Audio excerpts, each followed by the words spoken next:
Bienvenue à tous, c'est Info Soir, voici les titres de ce lundi. Une baisse du nombre d'infections pour ces dernières 24 heures. Selon le bilan quotidien du ministère de la Santé, 1357 cas positifs au Covid-19 ont été enregistrés. 31 décès sont à déplorer. Pour ce qui est des guérisons, plus de 2000 nouvelles rémissions ont été annoncées. La crise sanitaire ne doit pas ralentir la dynamique économique. Une déclaration faite par Franck Riester, le ministre français délégué auprès du ministère de l'Europe et des Affaires étrangères chargé du commerce extérieur, a été reçue par le président de la CGEM. Focus également dans ce journal sur cette initiative à Dakhla pour encourager l'emploi des jeunes, une plateforme qui vise à fournir l'appui nécessaire aux bénéficiaires à travers toutes les étapes de la création d'entreprises. Artiste et critique d'art, Mohamed Rachdi a deux amours, l'art et la littérature, deux passions qu'il déploie dans la bibliothèque de Mejnoun, un projet à travers lequel il fusionne plusieurs expressions artistiques pour engendrer une nouvelle forme de création.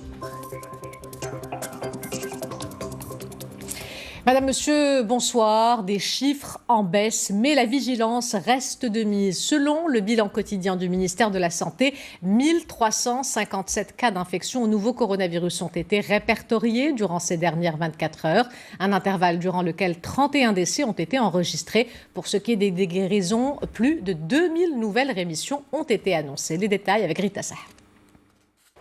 1357 personnes testées positives au SARS-CoV-2 en 24 heures. C'est ce qu'annonce le ministère de la Santé dans son bulletin quotidien. Des contaminations recensées en majorité dans la région Casablanca-Stade avec 529 cas supplémentaires. Rabat Saleh Kenitra et Marrakech Safi ont pour leur part fait état respectivement de 205 et 171 nouvelles contaminations. Depuis le 2 mars dernier, le Royaume a enregistré 153 761 cas de Covid-19. Plus de 84% de ces personnes ont déjà réussi à combattre la maladie. Ces dernières 24 heures, 2091 patients ont d'ailleurs été déclarés guéris, soit un total de 129 498 rémissions depuis le début de l'épidémie. Ces chiffres encourageants ne doivent cependant pas pousser au relâchement, car le Royaume a également déploré 31 nouveaux décès liés au virus, portant à 2636 le nombre de victimes mortelles du Covid-19 au Maroc. Le nombre de cas actifs dans le pays est en hausse. Au moins 21 627 personnes sont porteuses du virus, dont 464 dans un état grave ou critique. L'épidémie qui semble de plus en plus maîtrisée à Fès, la ville continue d'enregistrer des chiffres stables et rassurants pour éviter que la courbe ne reparte à la hausse et face à un relâchement constaté au niveau de certains quartiers et dans la médina de Fès, les opérations de sensibilisation se multiplient à l'image de cette campagne organisée ce matin. Sarah Jabri et Driss Cohen étaient sur place. Ils sillonnent sans répit les rues étroites de la médina de Fès pour sensibiliser les citoyens afin que ces derniers prennent conscience de l'importance du port du masque de protection.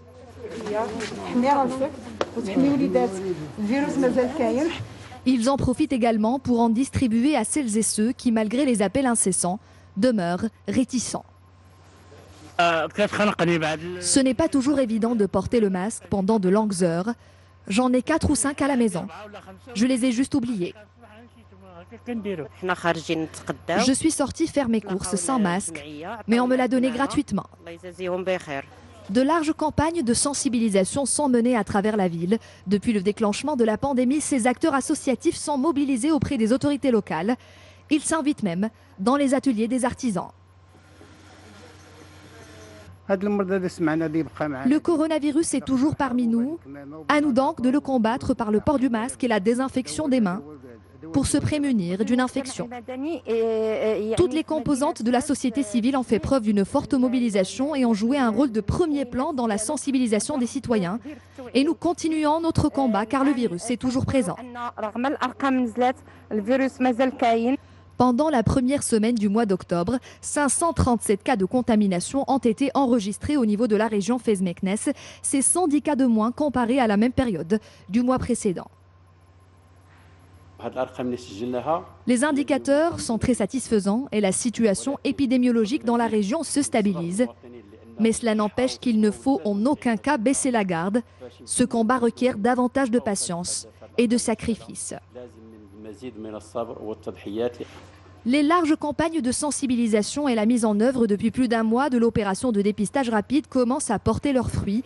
Il incombe donc à chaque citoyen d'adopter les gestes barrières au quotidien et se conformer aux recommandations du ministère de la Santé pour se joindre à l'effort national de la lutte contre le coronavirus.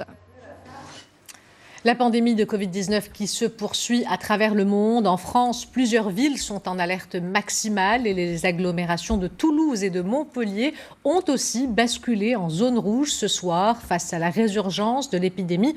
Le Premier ministre britannique Boris Johnson a également présenté un système d'alerte simplifiant le patchwork des restrictions locales dans le pays. Les développements avec Mamadou Diaye. Avec plus de 6 millions de cas recensés, l'Europe est la 4e région du monde la plus touchée par la pandémie de Covid-19. La contamination quotidienne bat des records depuis plusieurs jours dans plusieurs pays comme en France où on parle déjà de deuxième vague. Le pays a enregistré plus de 16 000 nouveaux cas en 24 heures. Nous sommes dans une situation très difficile, pas que la France du reste. Il y a la réalité de la deuxième vague est là. Et donc j'appelle de façon extrêmement clair à ce que nous mobilisions toutes et tous pour faire face à cette deuxième vague. Il ne peut plus y avoir de relâchement. Un nouveau système de restriction devrait voir le jour en Angleterre. Un dispositif classé en 3 niveaux d'alerte, moyen, élevé et très élevé, devant permettre la prise de mesures ciblées. Dans les villes de Liverpool, de Newcastle ou encore de Leeds, les salles de gym et les casinos devraient fermer leurs portes et les déplacements limités pour enrayer la circulation active du virus. En Afrique, plus d'1,5 million de personnes sont désormais diagnostiquées positives au Covid-19. Avec plus de 38 000 victimes, le continent est visiblement le moins impacté selon des spécialistes. Plusieurs hypothèses ont ainsi été formulées, notamment le taux de cas asymptomatiques qui tournerait autour de 80% dans le continent.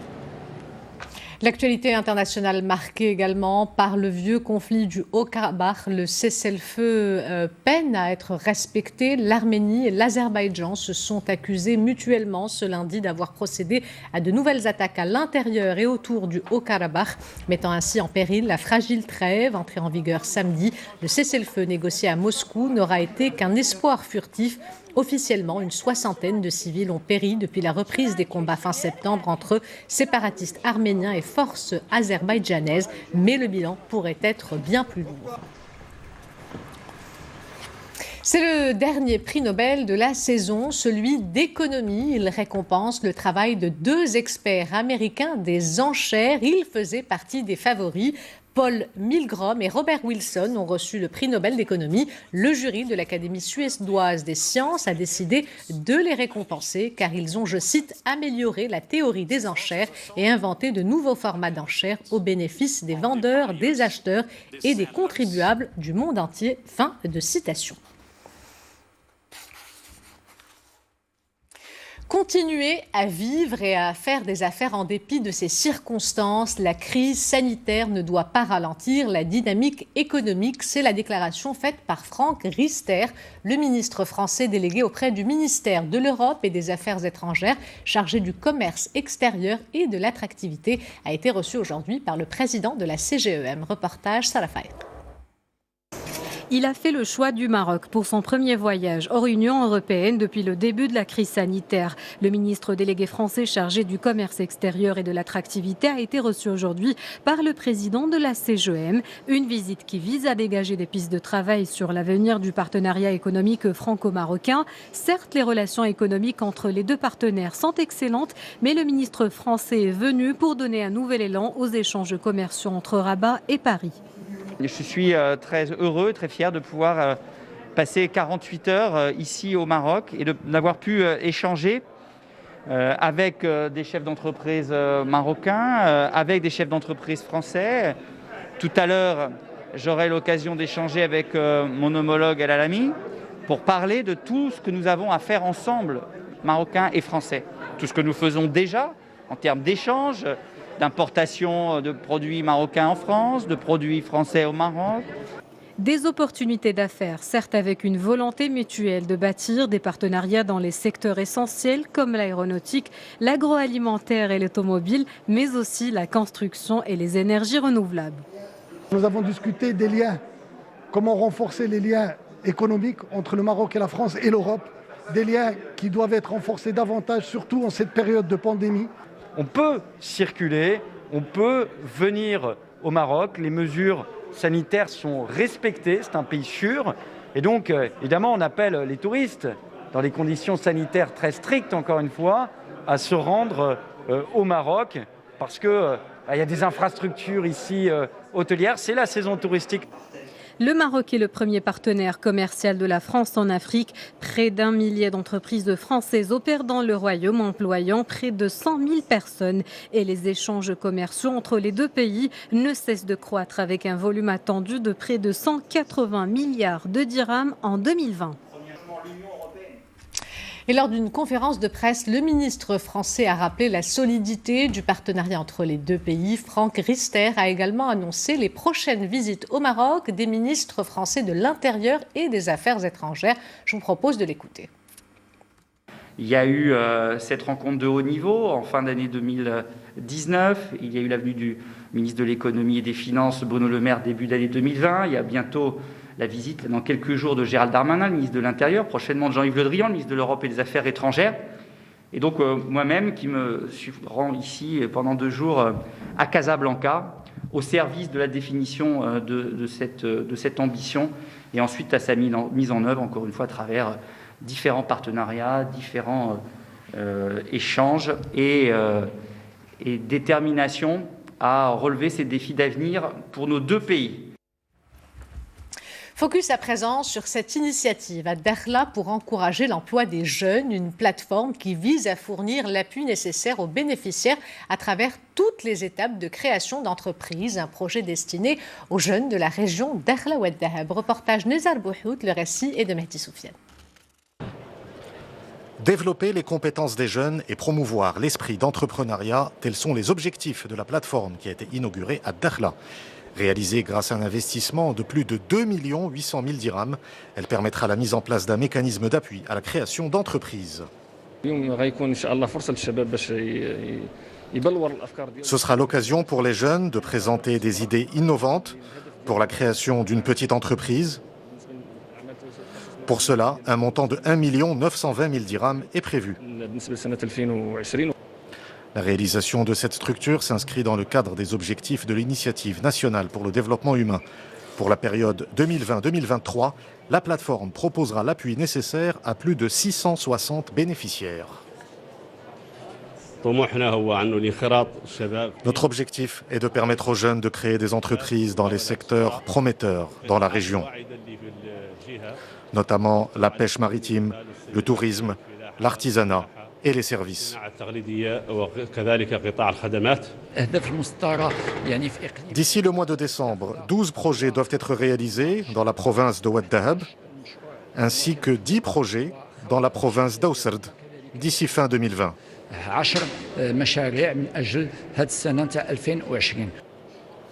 La plateforme contribuera ainsi à l'inclusion économique des jeunes de la région de Dakhla Oued Dahab à travers l'esprit d'entrepreneuriat et le lancement de projets créateurs d'emplois.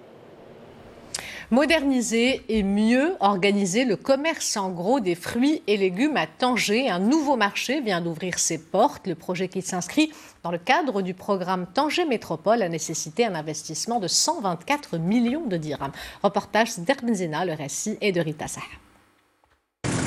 À l'entrée du marché de gros de Tanger, l'affluence est au rendez-vous. Ses fournisseurs, acheteurs et vendeurs ont déjà pris leur marque dans ce nouvel espace de plus de 11 hectares, dédié notamment à la vente de fruits et légumes et qui répond aux normes d'hygiène et de sécurité alimentaire et sanitaire. Il y a vraiment une très grande différence entre l'ancien marché de gros et celui-ci. Ce marché est beaucoup plus grand. Il y a plus d'espace. Ce marché est vraiment bien organisé. On a le choix au niveau de la marchandise et il est spacieux. Plus spacieux, mais également plus moderne, ce marché est réparti sur 3 halls. Les 2 plus grands sont dédiés aux fruits et aux légumes. Le 3e est consacré à la vente de ces produits, sans compter l'espace abritant les installations frigorifiques ainsi que les futurs bureaux, cafés et restaurants. Ce marché de gros s'inscrit dans le cadre du programme Tanger Métropole qui a pu voir le jour grâce à Sa Majesté le roi Mohammed VI. Nous espérons même qu'il puisse servir d'exemple aux autres villes. et qu'elle puisse ainsi disposer de marchés similaires à celui de Tanger. Ce projet structurant a nécessité une enveloppe de 124 millions de dirhams. Il favorisera la création de nombreux emplois et permettra de redynamiser le commerce et des fruits et légumes dans le nord du royaume. Un mot à présent sur cette saisie de drogue à Rachidia. L'opération menée au niveau de Boudnib a permis aux autorités de mettre la main sur 1 tonne de Shira, une somme de 160 000 dirhams. 2 individus ont été interpellés pour leur implication présumée dans une affaire de possession et de trafic international de drogue et de psychotropes. C'est l'un des écosystèmes les plus anciens de la côte atlantique. Le lac de Sidi Bouraba est considéré comme une réserve biologique depuis près de 50 ans. Mais ce site, qui constitue une étape importante pour une centaine d'espèces d'oiseaux migrateurs, est menacé. Les explications dans ce reportage de Jihan Doubleli et Milodi Zindine. Le récit est de Oussama Al-Bakrali. Rives asséchées, voire polluées, une faune de plus en plus rare, bataillant pour sa survie. Tel est le triste paysage du lac Sidi Bouraba, réserve naturelle importante pour la conservation des oiseaux, aujourd'hui en péril. Beaucoup d'espèces d'oiseaux migrateurs transitent par ces réserves, mais la sécheresse impacte grandement les trajets. Le changement climatique a grandement impacté la réserve de Sidi Bouraba, qui connaît depuis des années la sécheresse. Un accord a été signé prévoyant la réhabilitation de la réserve pour qu'elle puisse accueillir des visiteurs. Le lac de Sidi Bouraba est dès 1971 reconnu comme zone humide d'importance internationale pour les espèces aviaires par la Convention de Ramsar. C'est l'un des derniers marécages d'eau douce du Maroc. Il faut une véritable prise de conscience de la société civile quant à l'importance de protéger, conserver et préserver ces trésors biologiques. La particularité de cette réserve est la grande diversité d'espèces d'oiseaux qu'elle accueille chaque saison. Chaque année, flamants roses, canards, busards et quelques 171 autres espèces aviaires séjournaient dans ce lac. Considéré comme véritable Éden animalier, sa protection relève de l'urgence écologique. Sport avec cette fin de Botola des plus anthologiques. Le Raja de Casablanca a été sacré champion du Maroc au titre de la saison 2019-2020 à la faveur de sa victoire par 2-1 face à l'AS FAR hier soir au complexe sportif Mohamed V de Casablanca pour le compte de la 30e journée, dernière journée de la Botola Pro. Avec ce titre, le Raja rejoint les FAR avec 12 championnats. Le Wydad, vainqueur du FUS de Rabat, termine 2e devant la Renaissance sportive de Berkane. Avant d'ouvrir la page culturelle, ce message de condoléances et de compassion de Sa Majesté le roi Mohamed VI à la famille de l'artiste marocain Feu Hamadi Tounsi. Dans ce message, le souverain affirme avoir appris avec une profonde affliction la nouvelle du décès de Feu Hamadi Tounsi, un des pionniers de la scène artistique nationale. Artiste et critique d'art, Mohamed Rachdi a 2 amours, l'art et la littérature, 2 passions qu'il déploie dans la bibliothèque de Mejnoun, un projet à travers lequel il fusionne plusieurs expressions artistiques pour engendrer une nouvelle forme de création hybride entre littérature et art visuel. Ce sont des images de Mohamed Magri commentées par Sami Hals. Tout commence à partir d'un mot. Des fragments de littérature que l'artiste Mohamed Rachdi essaime sur les réseaux sociaux depuis quelques années. Cette bibliothèque virtuelle, qu'il a baptisée le laboratoire de la bibliothèque de Mejnoun, est un espace de création interactive, un projet artistique qui se déploie sous différents supports visuels. Le couple Mejnoun et Leïla est présent dans mon travail depuis bien longtemps, depuis les années 90. Qui consiste en fait en un travail d'écriture de livres, c'est-à-dire je travaille à partir de livres et d'écriture. D'abord, je distribue des mots à travers les réseaux sociaux, à travers Facebook, Instagram, etc., auxquels la communauté des amis, comme on dit, des réseaux sociaux répondent. Donc le but, c'est de créer une espèce de laboratoire de production et de diffusion interactive. La bibliothèque de Majnoun diffuse l'universalité de l'amour. Pour Mohamed Rachdi, toutes les œuvres ont une histoire d'amour à raconter. Une image qu'il déploie autour de ses toupies en exploitant son vocabulaire artistique. La volonté de la Galerie Char, c'était de créer une synthèse de ce discours en le matérialisant par un acte plastique, c'est-à-dire en rendant ces œuvres virtuelles réelles. Donc c'est un travail qui a été produit par la galerie pendant 1 an et nous le proposons pour le public jusqu'au 7 novembre donc. Il y a différentes techniques, il y a de la peinture et du collage, il y a de la sculpture et de la gravure. L'exposition se décline également sous forme de bas-reliefs et d'installations. Un espace où poésie, littérature et art visuel cohabitent en bonne intelligence. Avant de nous quitter, je vous rappelle l'une des principales informations de ce journal, des chiffres en baisse, mais la vigilance reste de mise. Selon le bilan quotidien du ministère de la Santé, 1357 cas d'infection au nouveau coronavirus ont été répertoriés durant ces dernières 24 heures, un intervalle durant lequel 31 décès ont été enregistrés. Pour ce qui est des guérisons, plus de 2000 nouvelles rémissions ont été annoncées. C'est la fin de cette édition. L'information se poursuit sur notre site 2m.ma et sur l'application My2M. Le prochain journal El Messaïa vous sera présenté par Zakaria Eit Abdelmjid. Quant à moi, j'aurai le plaisir de vous retrouver demain si tout va bien. En attendant, portez-vous bien et excellente soirée à tous.